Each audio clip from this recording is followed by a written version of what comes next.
In this example, we are going to go over how to find the centroid of a cone. So this cone here is centered along the y-axis. It's symmetric in x and z.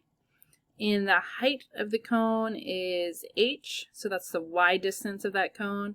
And the radius of the cone at the base is little r. So we're going to find the centroid x, y, and z in terms of h and r.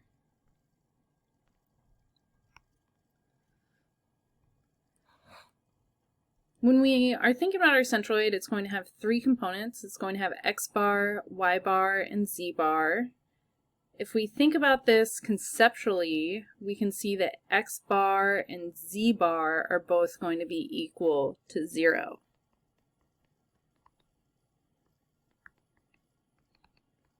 That's because the centroid of this cone is going to be somewhere along this y-axis, because the cone is centered on the y-axis, and it's going to be somewhere closer to the base, if we just think about how this volume would balance.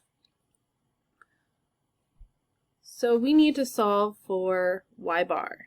Y bar is equal to the integral y times dv divided by the integral of dv, or the total volume of the cone. So let's think about a little slice of cone.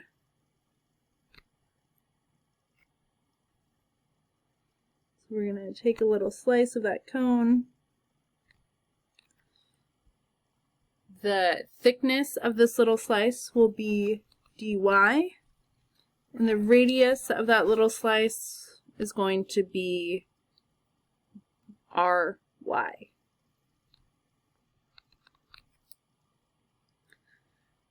But we're left here with trying to figure out what is ry. So to solve for ry, I'm going to draw this cone looking at it from a different view. I'm going to draw it my y and z axes here, so y, z. I'm going to draw half of my cone right here as a triangle. So this distance here is r, and this distance here is h. So I've just drawn the top half of my cone there, looking at it along the y, z axes. So if I draw that, then somewhere around here, I have this distance ry, and let's call this distance y. So I can use similar triangles right here to write that ry divided by y is equal to r divided by h. Or in other words, ry is equal to r divided by h times y. So the radius of this little slice, ry, will change as the distance along the y-axis changes. So ry will be equal to r when y is equal to h. Ry will be equal to 0 when y is equal to 0. And it will be a linear trend between those 2 points. So the volume of our tiny thin slice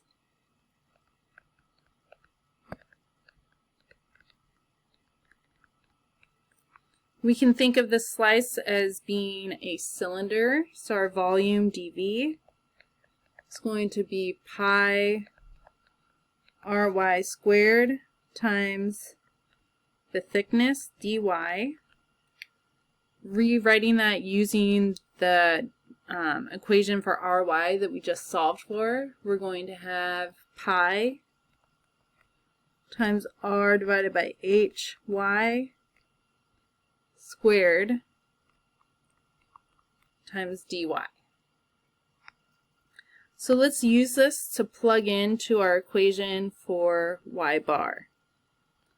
Y bar is equal to the integral. We're going to integrate from 0 to h. So the integral from 0 to h of y. So we're going to have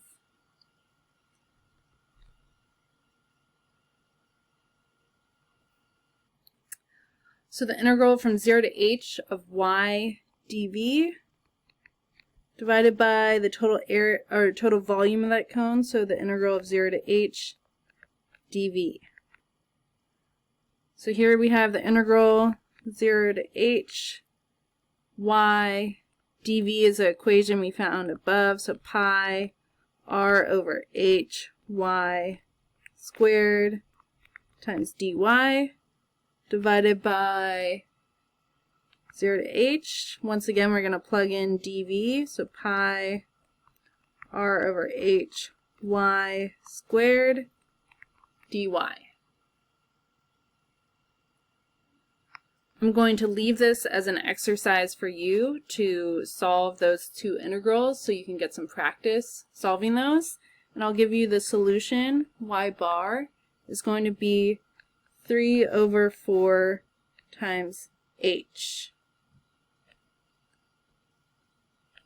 So when we think about this solution for y bar, we see that it does not depend on the radius of the base of the cone r, which should conceptually make sense because the cone is centered along the y-axis. So no matter how large that radius is, y bar is only dependent on h, so the height of the cone.